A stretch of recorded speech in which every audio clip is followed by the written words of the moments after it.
नमस्कार साथियों, आपका सरस्वती क्लासेज गुड़ा महारानी के चैनल यूट्यूब चैनल पर हार्दिक स्वागत, अभिनंदन। मैं आपका साथी दिनेश। आज अपन शुरू कर रहे हैं बीएसटीसी प्रवेश परीक्षा जो 28 अगस्त 2023 को आयोजित हुई है। इस 2023 के बीएसटीसी पेपर का सॉल्यूशन देखेंगे। उनमें मुख्य रूप से जो क्वेश्चन मेरे पास छात्रों के द्वारा पहुंचाए गए हैं उन क्वेश्चनों का आंसर मैं बताऊंगा। उन आंसर के माध्यम से अपन ये निर्धारित कर पाएंगे कि आपके कौन कौन से क्वेश्चन सही है और कौन कौन से गलत है। उससे आपका अपना स्कोर कार्ड भी निकाल सकते हैं।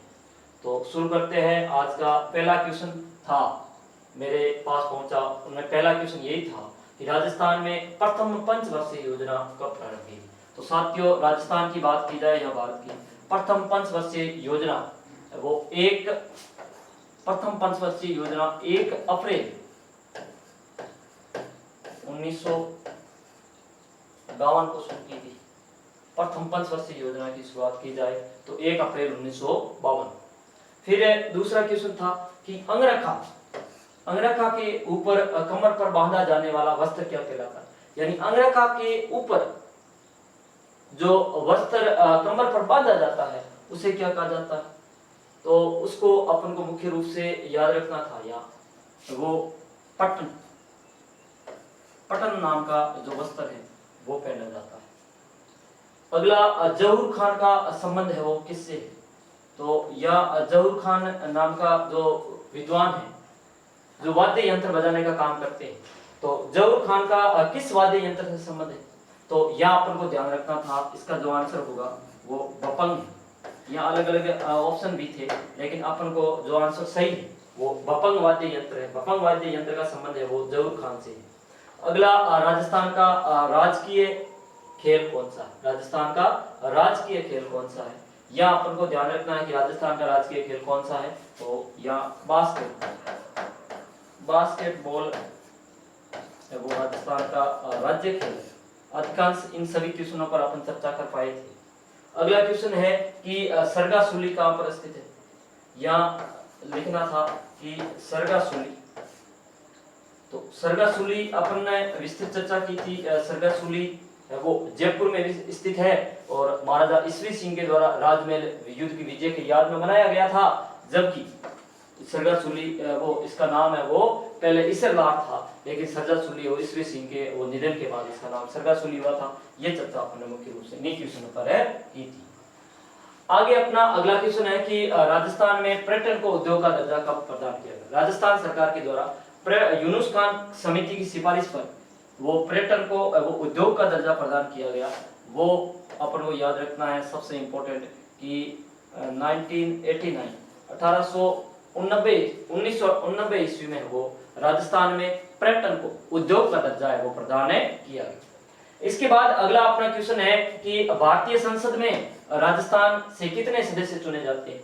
तो अपन ने बीएसटीसी के लिए मैराथन टेस्ट सीरीज चलवाई थी और उसमें अपन ने हुक टू क्वेश्चन अंतिम टेस्ट सीरीज का था कि भारतीय संसद में राजस्थान से कितने लोकसभा सदस्य और विधानसभा सदस्य कुल मिलाकर के कितने सांसद चुने जाते हैं। तो उन सांसदों की बात की जाए तो वो कुल 35 है। 35 कैसे, तो 25 तो लोकसभा में पहुंचते हैं, उसी प्रकार 10 है वो राज्यसभा में पहुंचते हैं। कुल मिलाकर के 25 सदस्य है वो पहुंचते हैं। अलग अलग ऑप्शन था, जैसे आपने 25, 10 और 20 वाला ऑप्शन दिया था वो सेम ऑप्शन थे और उसी प्रकार का क्वेश्चन था। अगला चिड़िया टूक पहाड़ी कौन सी पहाड़ी है। चिड़िया टूक पहाड़ी है। और चिड़िया टूक पहाड़ी पर कौन सा किला बना हुआ है। तो चिड़िया टूक पहाड़ी पर वो मेहरानगढ़ किला बना हुआ है और इसका आंसर हो गया मेहरानगढ़। और मेहरानगढ़ किला है वो कहां पर है। तो मेहरानगढ़ किला जोधपुर में अवस्थित है।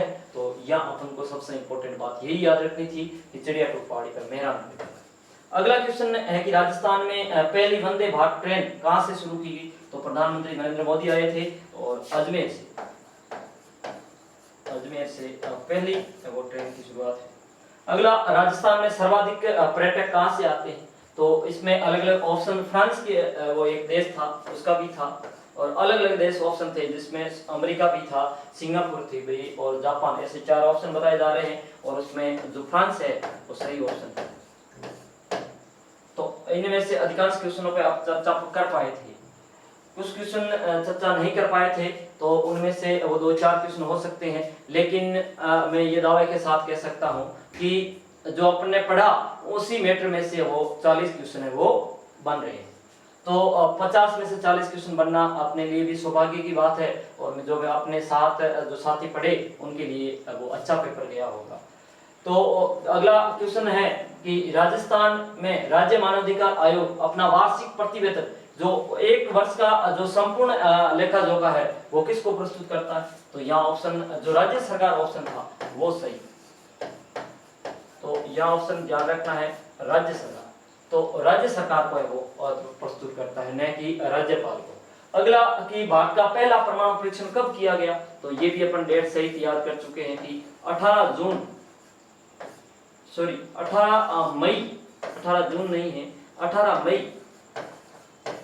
1974 पहला परमाणु परीक्षण है वो किया गया। तीनों परमाणु परीक्षणों के बारे में अपन चर्चा की, 2 चरणों में 3 परमाणु परीक्षण भारत में किए गए, और सभी के सभी जब अपन पोखरण का रण पढ़ रहे थे उस समय पढ़ा। अगला कि रणकपुर जैन मंदिर वो पाली में स्थित है, इसमें कुल कितने खंभे थे? तो खंभों वाला क्वेश्चन था, और इसका अपन को याद रखना है कि कुल 1444 खंभे थे, कुल 1444 से खंभे थे। अगला क्वेश्चन है कि वांकल नदी कौन सी नदी थी? वांकल नदी किस नाम से जानते? तो यहाँ पर ऑप्शन बताया जा रहा है कि साबरमती ऑप्शन था, इसके अलावा माही, लूनी और जवाई ऐसे ऑप्शन थे।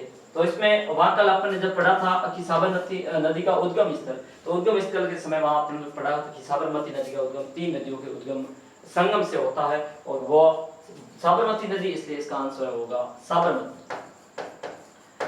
अगला क्वेश्चन मुख्य रूप से साथियों याद रखना योग्य वो ये है कि तिमनगढ़ का किला कहां पर स्थित है?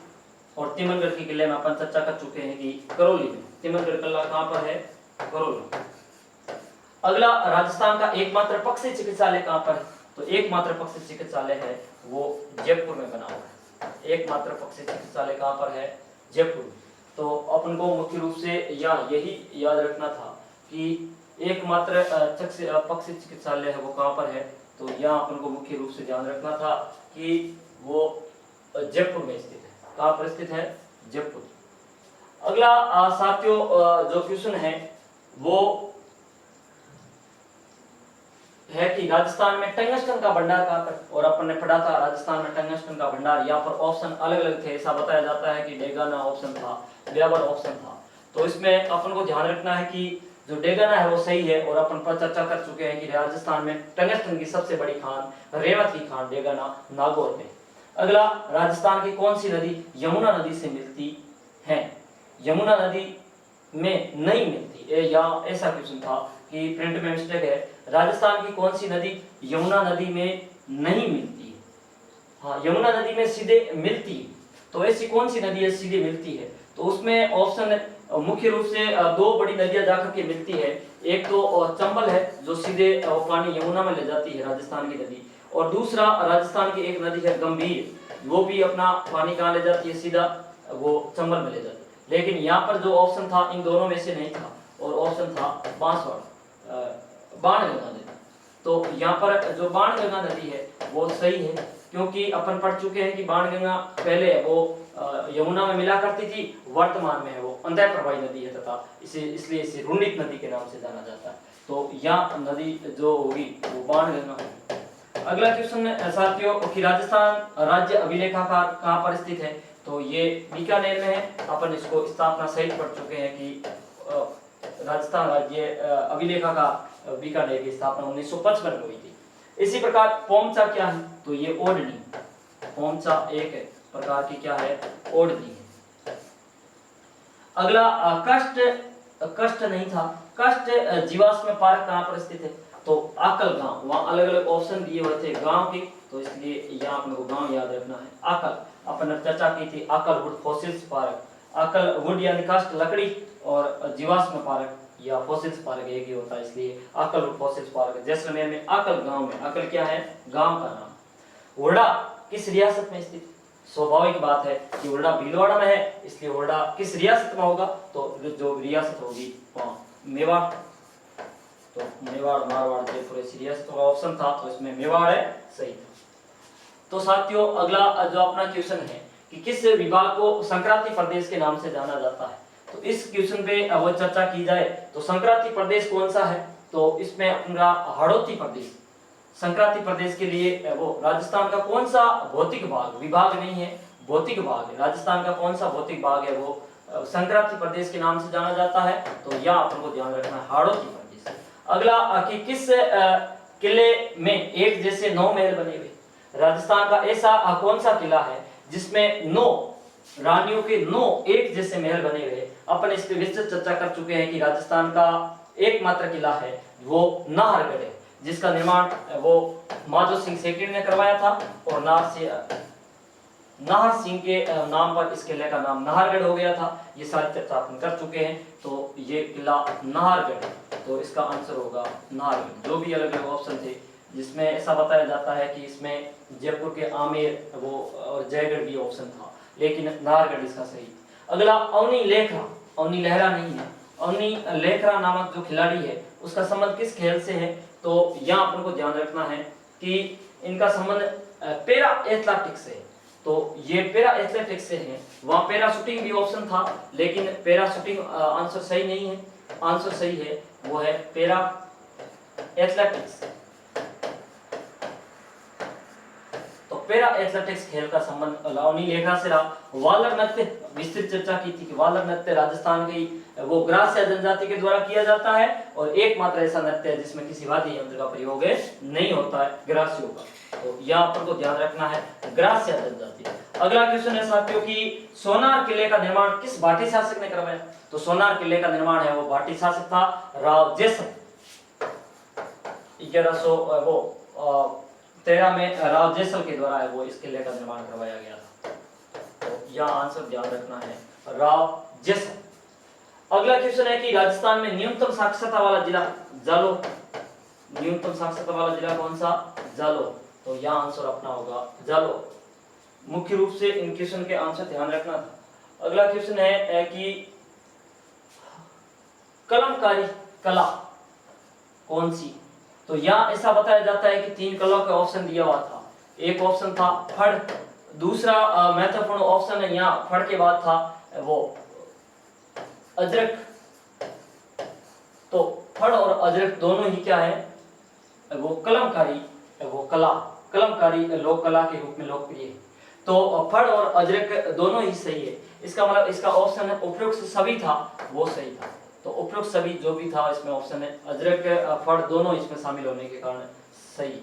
अगला राजस्थान का अन्नागार किसे कहा जाता है, राजस्थान के किस जिले को अन्नागार के नाम से जाना जाता है, अपन विस्तृत चर्चा कर चुके हैं, और वो जिला कौन सा, श्रीगंगानगर। और इसको अपन ने तो ये भी पढ़ा था कि श्रीगंगानगर को अन्नागार क्यों कहा जाता है, तो श्रीगंगानगर यह याद रखना है, जो आगे भविष्य में भी काम आएगा, क्योंकि अधिकांश क्वेश्चन है वो क्वेश्चन पूछे गए हैं, तो दोबारा वो आगे और इन क्वेश्चनों को पूछने की आशंका है। जैसे गणगौर त्योहार कब मनाया जाता है, तो अपन तीज त्योहार बावड़ी के साथ अनेक सारे त्योहार पढ़े और उसमें अपन ने गणगौर त्योहार के बारे में पढ़ा था कि गणगौर त्योहार चैत्र महीने में मनाया जाता है। चैत्र महीने भी तिथि कौन सी, तो यहाँ पर तिथि अलग अलग दे रखा था, एक तिथि था चैत्र कृष्णा तृतीया, एक था चैत्र शुक्ला तृतीया, तो यहाँ अपन को आंसर ध्यान रखना है वो है चैत्र शुक्ला तृतीया। तो अपने साथ पढ़े उन सभी छात्रों को सारा ध्यान है कि ये क्वेश्चन अपन ने आसानी से पढ़ा। अगला सालिम सिंह की हवेली, किसकी हवेली, सालिम सिंह की हवेली कहाँ पर स्थित है, और इसमें स्वाभाविक बात है कि सालिम सिंह की हवेली जालोर में है, जैसलमेर में है, और जैसलमेर अपन ने वो याद कर रखा था कि सालिम सिंह की हवेली, पटवा की हवेली सारी की सारी कहाँ पर है, जैसलमेर। अगला निम्न में से कौन सा तत्वाद्य, ऐसा बताया जाता है कि इसमें ऑप्शन दे रखे थे और उन ऑप्शनों में से एक ऑप्शन अलगोजा भी था,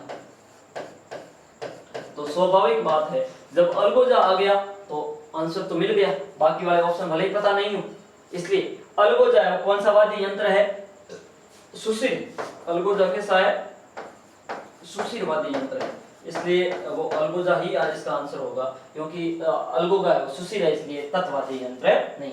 अगला फुटवियर डिजाइन एंड इंस्टीट्यूट कहाँ पर अवस्थित है, तो फुटवियर डिजाइन एंड इंस्टीट्यूट है वो जोधपुर, फुटवियर डिजाइन कहाँ पर है, जोधपुर में। तो यहाँ अपन को ध्यान रखना है कि जूतियों पर जो डिजाइन करने का काम है वो जोधपुर में किया जाता है, इसलिए जोधपुर की प्रसिद्ध। अगला साथियों क्वेश्चन है, वो अपन को मुख्य रूप से ध्यान रखना है कि नारायण सागर बांध कहाँ पर अवस्थित है। कौन सा बांध पूछा जा रहा है? नारायण सागर बांध पूछा जा रहा है, और ये कहाँ पर अवस्थित है। तो यहाँ साथियों अलग अलग नदियों के नाम दे रखे थे। एक नदी वो खारी थी,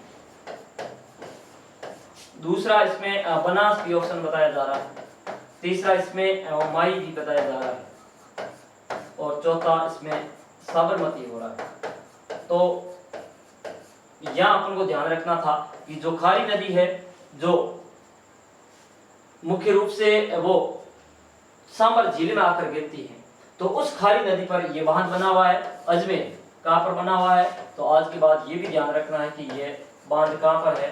अजमेर में बना हुआ है, इसलिए इसे अजमेर का समुद्र के नाम से जाना जाता है। अगला कि बनी ठनी चित्र किस चित्र शैली से संबंधित है? बनी ठनी नाम का चित्र है वो किस चित्र शैली से है? तो यहाँ अपन को ध्यान रखना है किशनगढ़ चित्र शैली। कौन सी चित्र शैली है? किशनगढ़। तो इसका आंसर होगा किशनगढ़ चित्र शैली। और अपन पढ़ चुके हैं कि बनी ठनी नाम का चित्र है वो किशनगढ़ चित्र शैली से संबंधित है। नियालचंद नाम का जो चित्रकार था उसने वो ये चित्र बनाया, ये भी चर्चा की थी। अगला विजय सिंह पथिक का वास्तविक नाम क्या था? जो प्रमुख क्रांतिकारी रहे विजय सिंह पथिक, उनका वास्तविक नाम क्या था? तो वास्तविक नाम था भूप सिंह। तो यहाँ अपन को नाम याद रखना है, भूप सिंह। अगला कि राजस्थान की प्रथम महिला मुख्य सचिव कौन थी? तो राजस्थान की जो प्रथम महिला मुख्य सचिव थी उनका क्या नाम है? तो यहाँ अपन को याद रखना था कुशाल सिंह। कुशल सिंह नाम की जो महिला थी, जो पिछले वो 2007 से 8 और 9 तक मुख्यमंत्री जब वसुंधरा राजे थी उस समय वो कुशल सिंह है वो मुख्य सचिव के रूप में। तो पहली मुख्य सचिव कुशल सिंह थी और वर्तमान में दूसरी महिला मुख्य सचिव है उषा शर्मा। अगला किस देवी को मातृ रक्षिका देवी के रूप में पूजा जाता है? तो मातृ रक्षिका देवी के रूप में अपन पढ़ चुके हैं शील सातम के दिन शीतला माता की पूजा की जाती है, और शीतला माता की पूजा मातृ रक्षिका देवी के रूप में होती है। तो अगला आंसर होगा शीतला देवी। अगला क्वेश्चन है कि अशोक विहार मृगवन हिरणों के संरक्षण के लिए अशोक विहार मृगवन कहाँ पर अवस्थित है? तो यहाँ अपन को ध्यान रखना है, इसका आंसर होगा वो जयपुर होगा। तो मृगवन वो जयपुर में है। अशोक विहार मृगवन 7 मृगवन है, 7 मृगवन अपन वो मुख्य रूप से चर्चा करें तो उनमें अशोक है वो जयपुर। अगला राजस्थान में मुख्य रूप से राजस्थान में एक ही आंदोलन, एक ही नहीं है या एक ही आंदोलन याद करना है। तो राजस्थान में एक ही आंदोलन की शुरुआत है वो किसके द्वारा की गई? तो एक ही आंदोलन अपन पढ़ चुके हैं मोतीलाल तेजावत। जबकि अपन ने पढ़ा था भगत आंदोलन या लासाड़िया आंदोलन किसके द्वारा चलाया गया? तो एक ही आंदोलन तो मोतीलाल तेजावत के द्वारा चलाया गया, जबकि जो भगत आंदोलन है वो मुख्य रूप से गोविंद गुरु द्वारा चलाया गया था। लेकिन इसमें ऑप्शन गोविंद गुरु और मोतीलाल तेजावत दोनों थे, और इसमें आंसर सही क्या था? मोतीलाल तेजावत।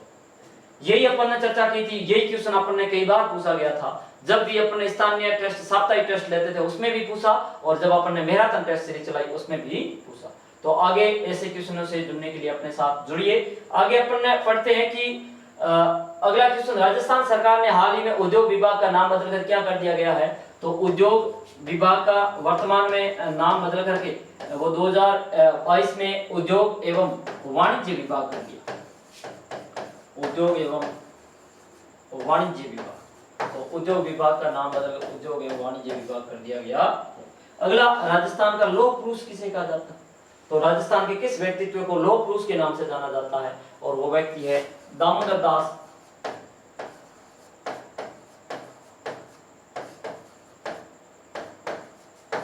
व्यास। तो दामोदर दास व्यास को लौह पुरुष के नाम से जाना जाता है, जबकि दामोदर दास राठी को है वो भामाशाह के नाम से जाना जाता है, या स्वतंत्रता संग्राम का भामाशाह कहा जाता है। अगला एक पुस्तक थी वीर सतसई। वीर सतसई नामक पुस्तक के लेखक कौन थे? और वीर सतसई पुस्तक के लेखक की चर्चा अपन लिख चुके हैं कई बार कि वीर सतसई पुस्तक के लेखक है वो सूर्यमल मिश्रा। सूर्यमल मिश्रा। और सूर्यमल मिश्रण के बारे में अपन काफी चर्चा की थी। वो सूर्यमल मिश्रण की ही कविता है लेल्टास।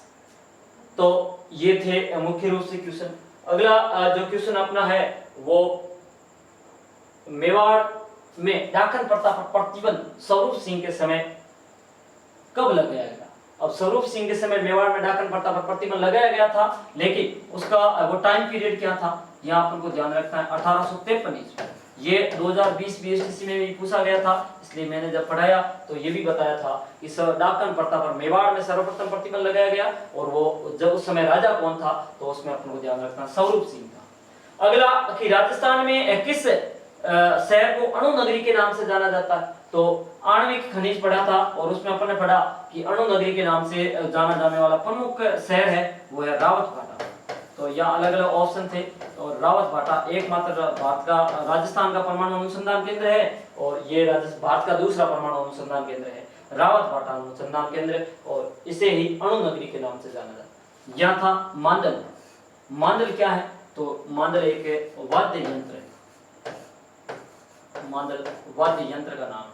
अगला राजस्थान में माही महोत्सव कहाँ पर आयोजित होता है? तो माही महोत्सव है वो बांसवाड़ा जिले में आयोजित होता है। महोत्सव के बारे में याद रखना था। और कुछ महोत्सव राजस्थान के थार महोत्सव है, बाड़मेर का प्रसिद्ध है, मरु महोत्सव जैसलमेर का प्रसिद्ध है, उन्हीं में आपको ध्यान रखना है कि माही महोत्सव कहाँ का? बांसवाड़ा। अगला कि तस्तरी नुमा पहाड़ी। अब इस क्वेश्चन का वो कंफ्यूजन मुझे भी है कि तस्तरी नुमा पहाड़ी है या अर्धचंद्राकार पहाड़ी। मुझे जिसने बताया उसने ये बताया कि सर उसका आंसर उदयपुर होना चाहिए। अब उदयपुर होना चाहिए, इसका मतलब तो तस्तरी नुमा पहाड़ी होना चाहिए। तस्तरी नुमा पहाड़ी कहाँ पर है? तो वहां पर उदयपुर आंसर सही होगा, क्योंकि अरावली को अलग अलग नामों से जाना जाता है। अरावली की जो उदयपुर में विस्तार है वो तस्तरी नुमा पहाड़ी के रूप में, और कई बता रहे कि अर्धचंद्राकार पहाड़ी है। तो अर्धचंद्राकार पहाड़ियों का विस्तार अपन पढ़ चुके हैं। अर्धचंद्राकार पहाड़ियां अरावली का वह क्षेत्र जो हाड़ौती में स्थित है, या हाड़ौती के मुख्य रूप से मुकुंदरा पहाड़ियां और बूंदी हिल्स दोनों को मिलाकर अर्धचंद्राकार पहाड़ी के नाम से जाना जाता है। तो साथियों ये 50 क्वेश्चन थे अपने बीएसटीसी प्रवेश परीक्षा के, और उसमें मुख्य रूप से अपन ने चर्चा की है। तो इन 50 के 50 क्वेश्चनों में से वो 40 क्वेश्चन है वो सरस्वती क्लासेस गुड़ा मालन के नोट्स में से ही आए हैं। तो आप भी हमारे साथ जुड़िए और इन क्वेश्चनों को और अधिक अपना राजस्थान जी के बेहतर करिए। इसके अलावा रीजनिंग वाला पोर्शन भी वो कुछ क्वेश्चन मिले हैं, तो उसके भी सॉल्यूशन सर के द्वारा किया जा रहा है। तो अगला वीडियो अपन वो सॉल्यूशन में रीजनिंग वाला पोर्शन, शिक्षण अभिक्षमता और जो हिंदी इंग्लिश वाला पोर्शन बचा उससे संबंधित भी बताइए, यदि सभी क्वेश्चन आ जाते हैं तो। धन्यवाद साथियों, आज इतना।